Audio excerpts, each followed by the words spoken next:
Imagine this, my friend, you're living in a world full of magic and monsters and just your luck. You're a regular citizen. Your fate, it's in God's hands to make things worse. You're living in a remote village on the edge of the kingdom, surrounded by monsters from all sides, so you decide you've had enough of this miserable life and want to become a strong hero who fights monsters. But something happens. Something you never saw coming, and your life flips 180 degrees. What will you do? That's what we're going to find out today in our new story. But before we start, I want you to support us by subscribing to the channel, hitting that bell, and proving you're with us by liking, sharing, and commenting on the video. Let's go. We see our heroine Alicia as a sweet little girl playing in the fields with butterflies. At night, she gazes at a world map with dreamy eyes. She asks her father why the area surrounding the continent of Edithia is all black. Her father calmly tells her he doesn't know, as humans know nothing about those dark regions. Even though humans are aware of another continent, they are surrounded by monsters from all directions, living deep in those dark places. And at the head of these monsters are four lords, each guarding a side of the continent, who have wiped out every expedition humans ever sent. Sadness appears on Alicia's face as she asks her father,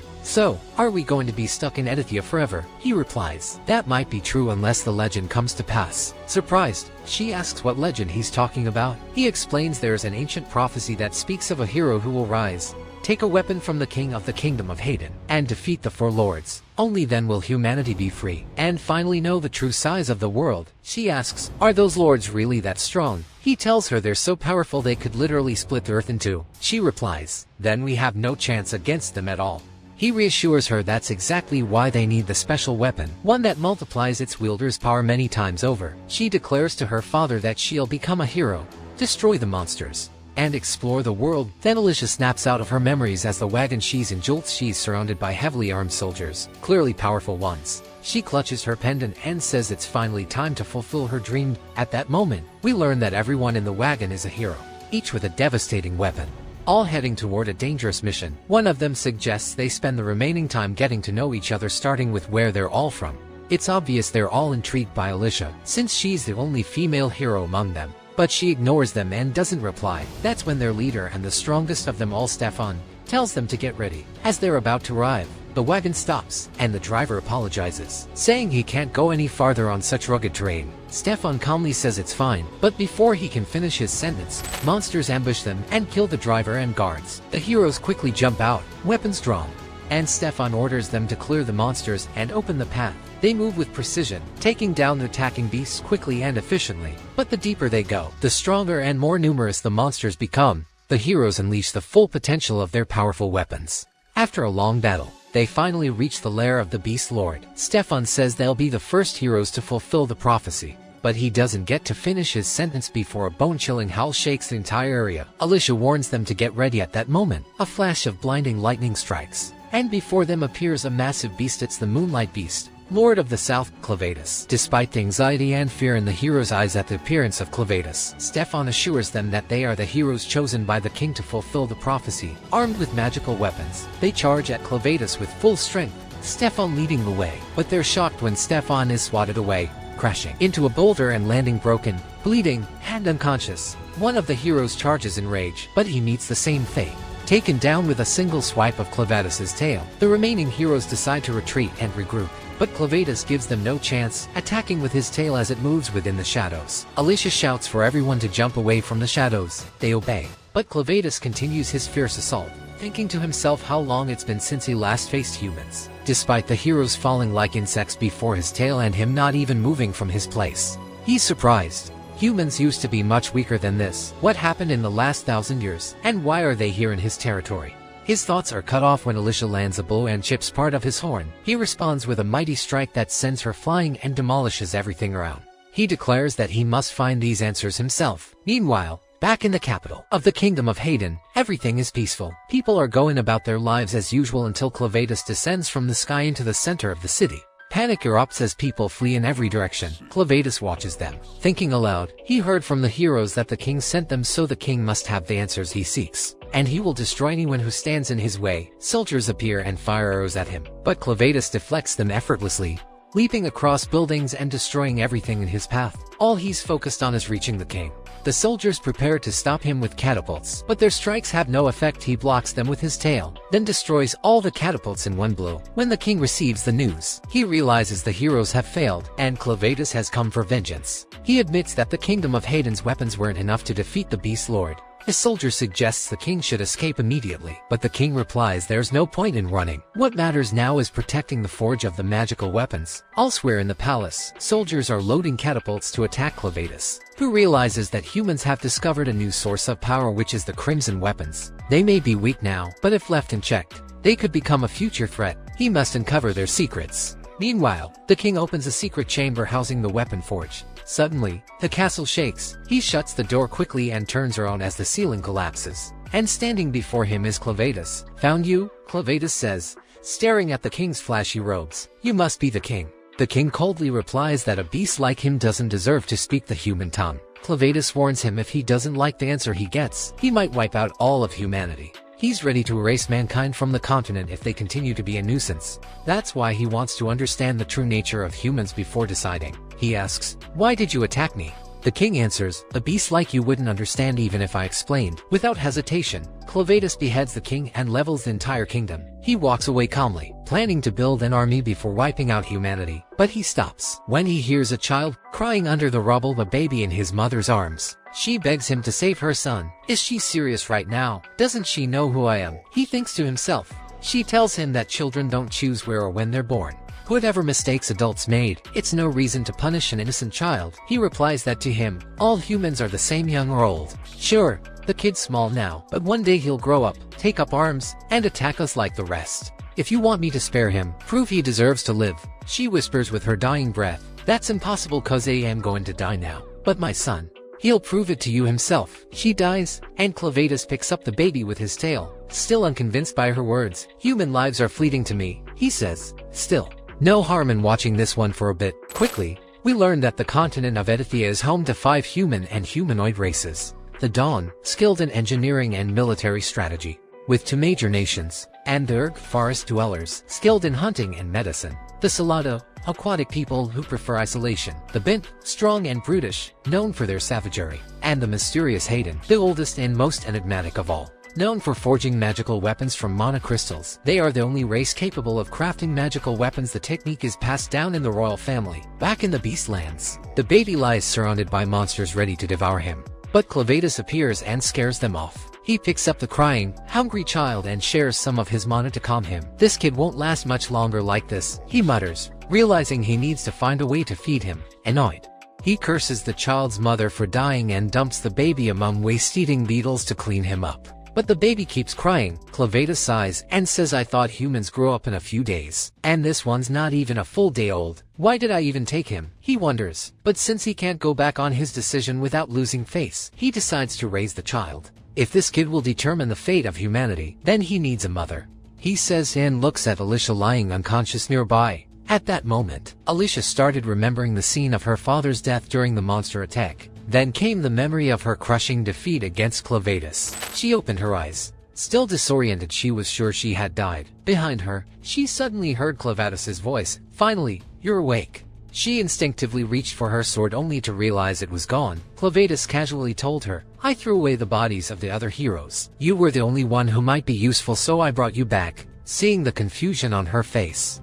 he explained, "You're basically a walking corpse now, thanks to the dark fluid I gave you." She froze, unable to process what was happening. How is he even speaking human language, she wondered. Then she noticed her leg, the one that had been severed, was back in place. That's when it hit her. He was telling the truth. Before she could fully snap out of her shock, Clavidas said, "Now hurry up and take off your clothes." Terrified, she shouted, "What the hell are you saying? What do you want from me?" But he completely ignored her fear. "Just get it over with. The kid's hungry." He tried to control her body, forcing her to obey, but to his surprise, it didn't work. She couldn't feed the baby. She was still a virgin, not a mother. Humiliated and furious, she cried out, "This isn't living, this is worse than death."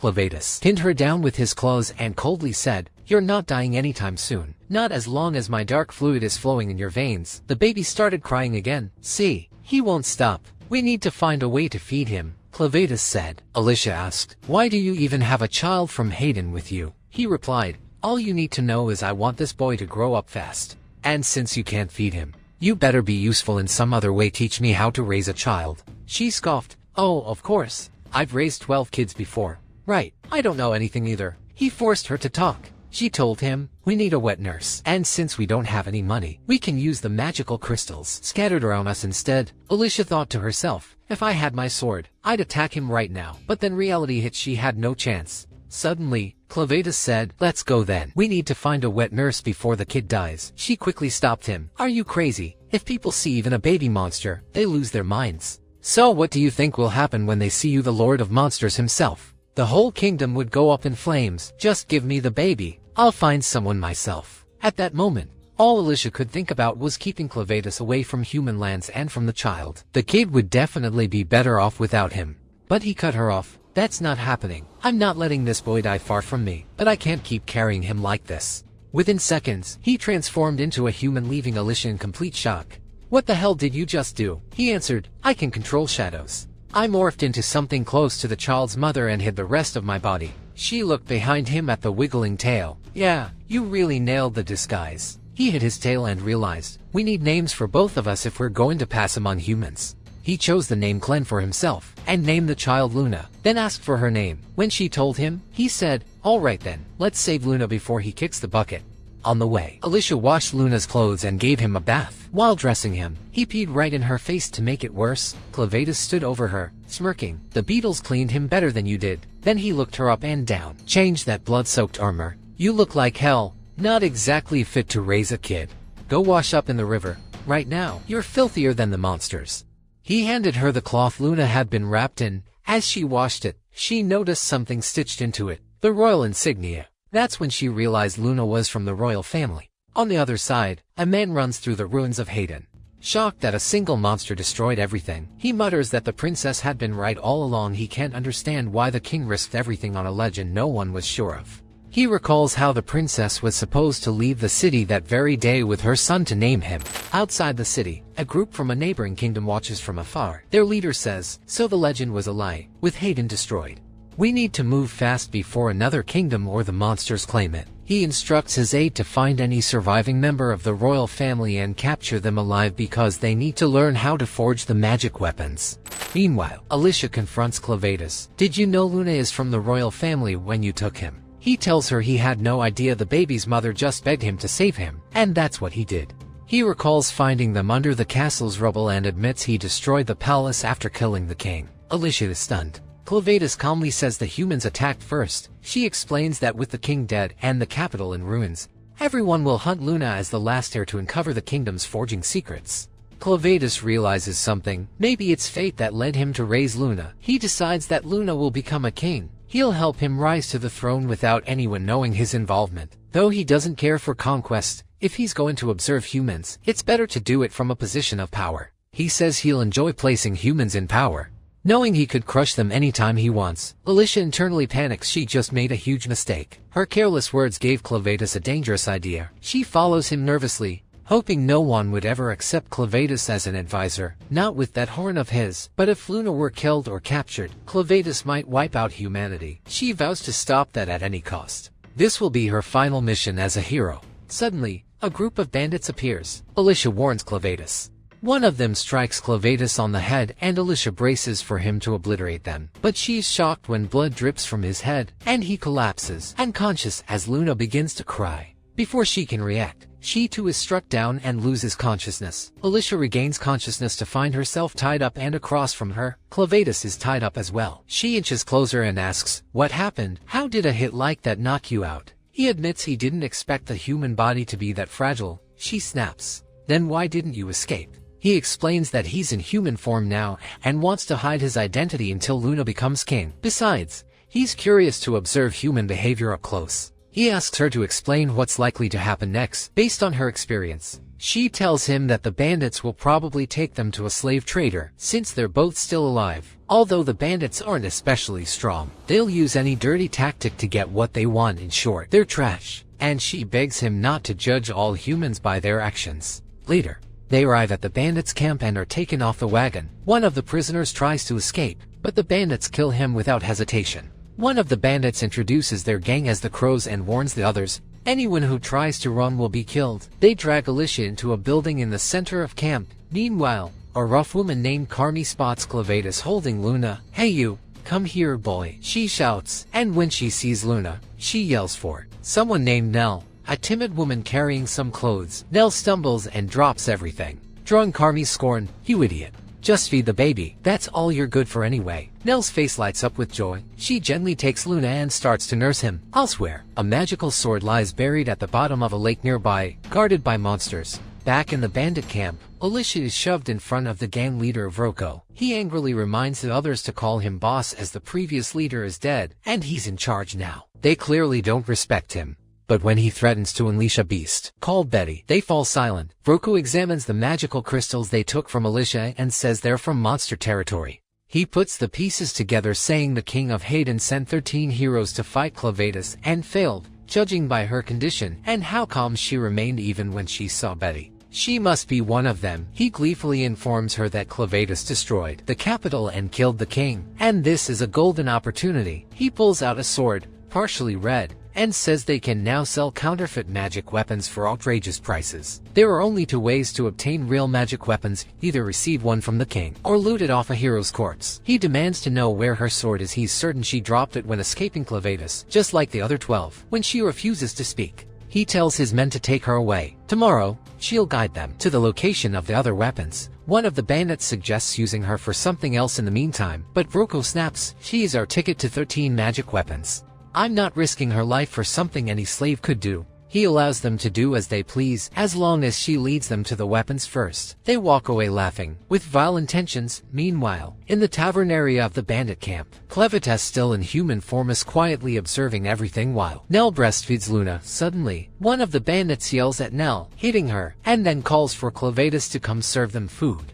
He does so without argument. One of them says to Carmi, "The guy's strong and obedient. Shame we're going to sell him." Carmi, suspicious, says, "There's something weird about that boy. His horn, his eyes." Meanwhile, Clavatus watches Nell carrying water jars. Two bandits deliberately trip her, shattering the jars. They grab her by the hair, drag her outside, and start beating her. She begs them to stop while everyone else laughs. After they've had their fun, they leave her on the ground, mocking her as a useless cow. But moments later, they collapse dead. Clavatus hides their bodies in his shadow. Now, barely able to move, finds him waiting and sits with Luna, feeding him. Clavatus asks her to tell him about herself. She explains she was born into the gang. She never knew her father, but her mother was a slave like her, treated worse than animals. When she was 12, her mother disappeared. Whether she died or escaped, Nell never found out. But after her mother vanished, she realized how much worse life could be. She was beaten daily, lost most of her teeth, and could only hear with one ear. It wasn't until Carmi arrived that she received any help.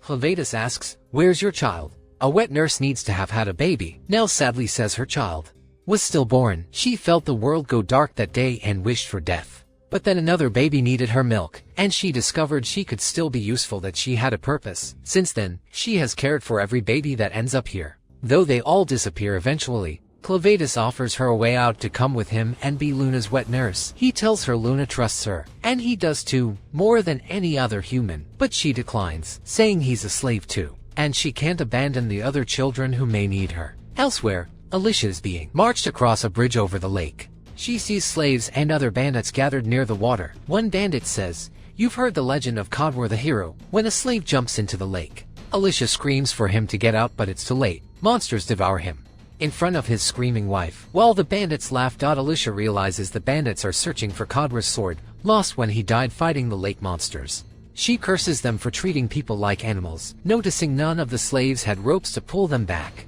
The bandits remind her she's not in a position to argue. They're all excited to have some fun with her. One jumps onto the unstable bridge and says, "Get ready, the show's about to start." But Alicia smiles and mutters, "For once, I'm grateful for Clavatus's curse." She dislocates her shoulder, grabs the bandit's sword, and strikes. She cuts the bridge ropes and falls, breaking her body and dying upon impact. The bandits look down at Alicia's corpse, unsure what to do.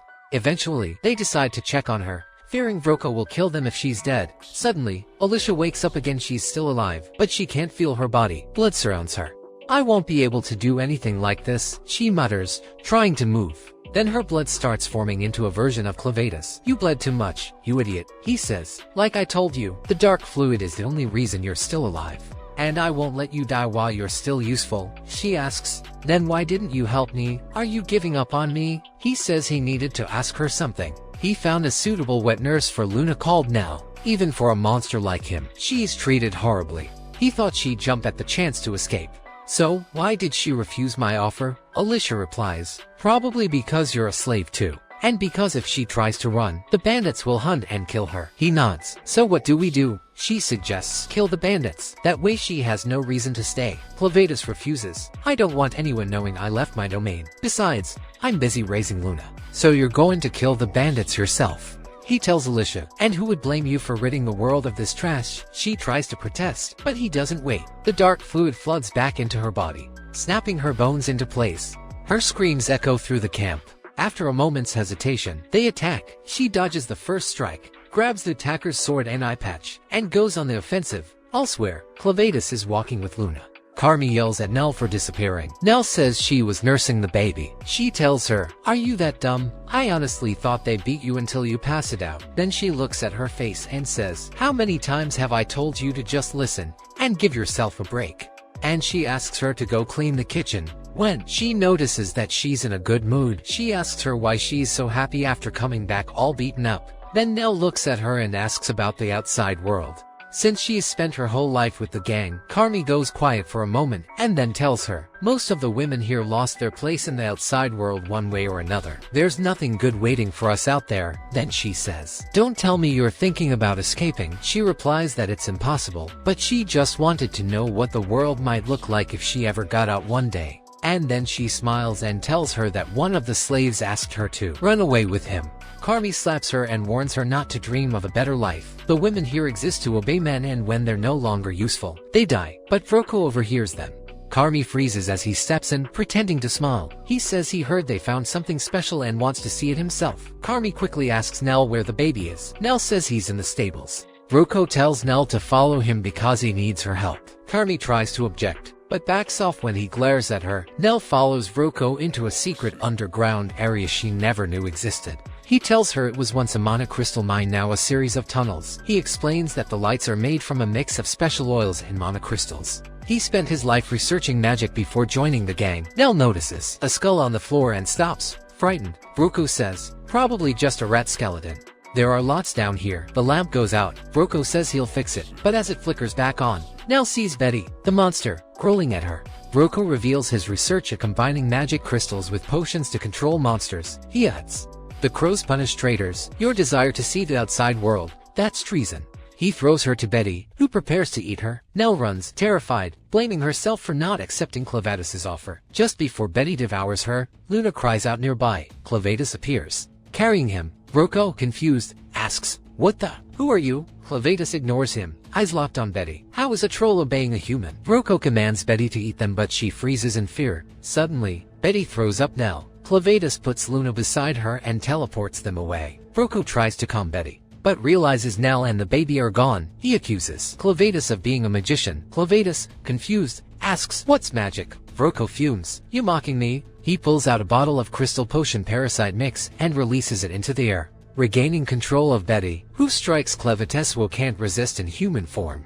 He curses Alicia for not explaining what magic even is. Meanwhile, Alicia is slicing through the bandits. She remembers her father training her with a sword as a child, telling her never to hesitate and always trust herself. When the bandits realize they can't beat her with skill, they try brute force. One of them breaks her sword. She runs, realizing she needs a better weapon because she can't take on 50 of them alone, even if she's immortal. The dark fluid drains her energy with every wound. If it runs out, she'll be helpless. She decides her only hope is Kadra's sword. She runs to the lake and onto a floating platform. When the bandits follow, she cuts the rope, sending them all into the water. Blood spreading through the water, Alicia hides in a barrel, holding her breath. "I have one advantage Kadwar didn't." She thinks, "I can't die. Even without air, I can survive." All she has to do is endure the pain of drowning until she reaches the bottom. At that moment, we see a colossal monster sleeps. We see Alicia drowning in the lake, slowly losing consciousness as the pain of suffocation kicks in.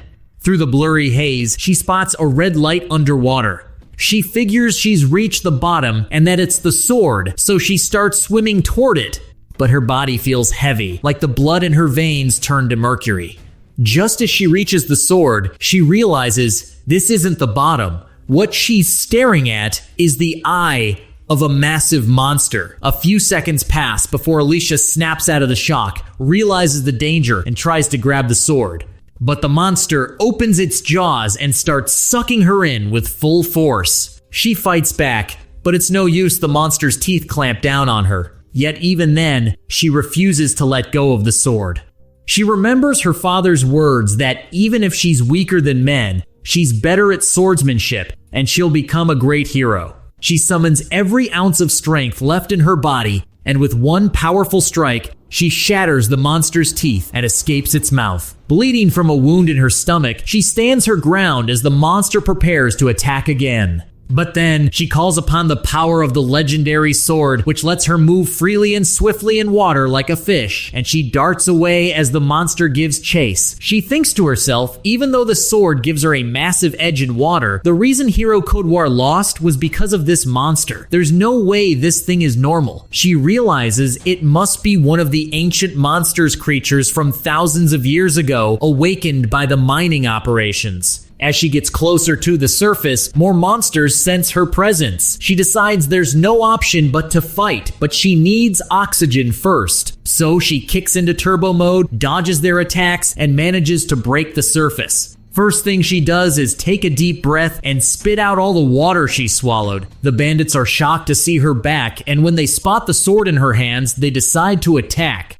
But they don't even get the chance because the monster emerges and wrecks everything in sight, trying to grab Alicia with its tentacles. She uses the chaos to climb onto a floating wooden plank, thinking of a way to fight the monster. Her attacks can slice off its tentacles, sure, but they don't really hurt it. And on top of that, all the smaller monsters are waiting for the perfect moment to strike. No one's ever beaten one of the ancient monsters before.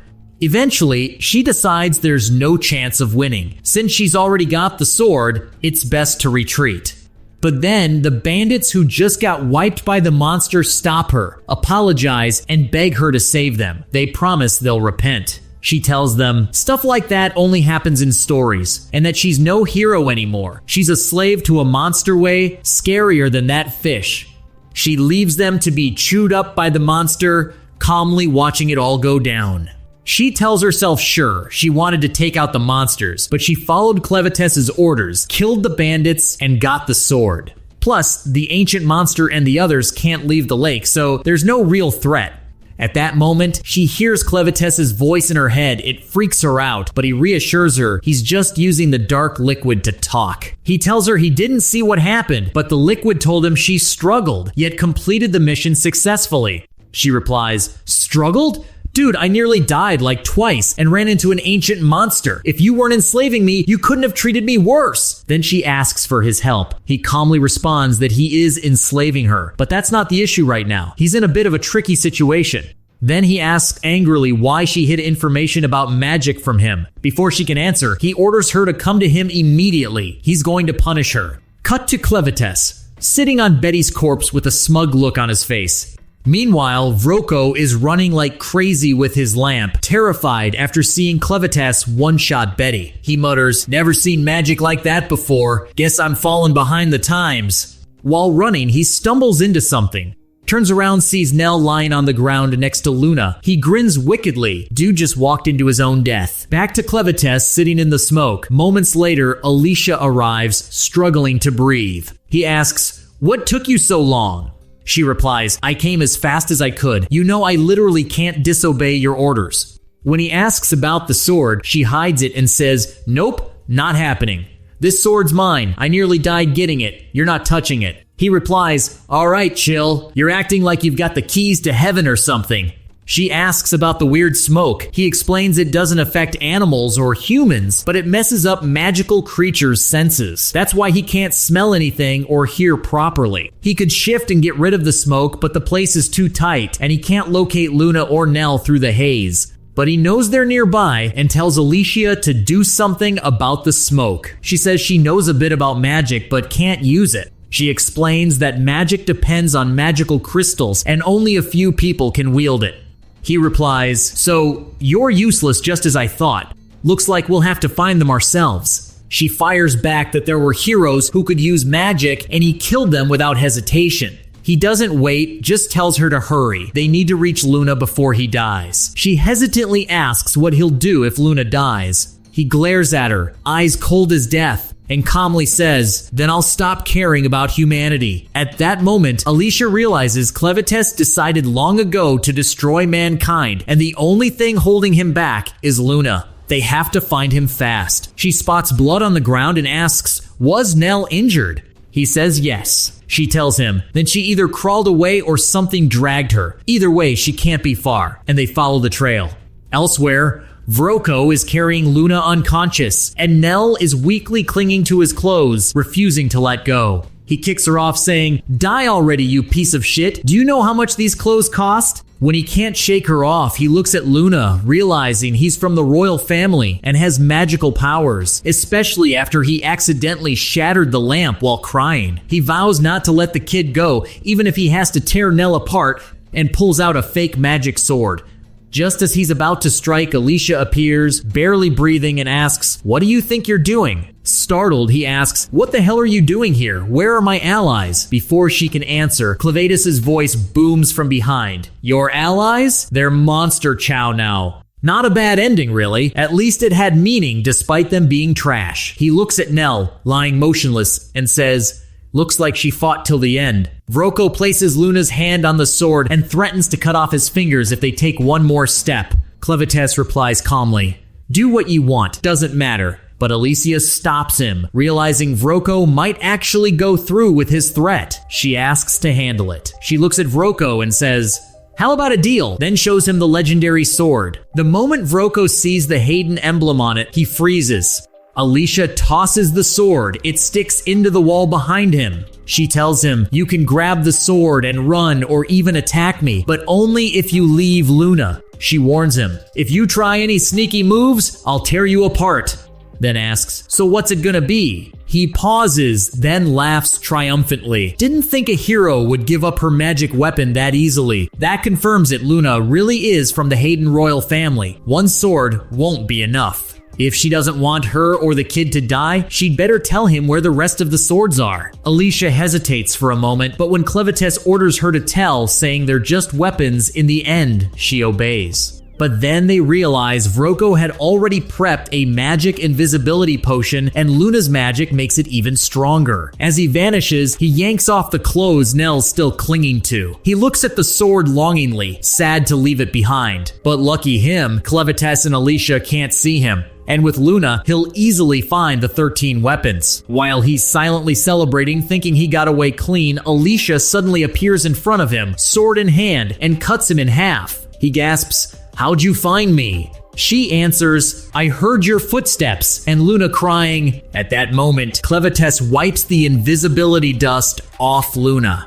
Alicia looks at Nell and says they arrived just in time, thanks to her, and asks Clevites to save her since she's still breathing. He replies that he can't control more than one person with the dark liquid. Plus, she's lost a ton of blood and body parts. He's not sure she's worth the effort. Alicia yells at him, saying Nell tried to protect Luna until her last breath and he has to save her.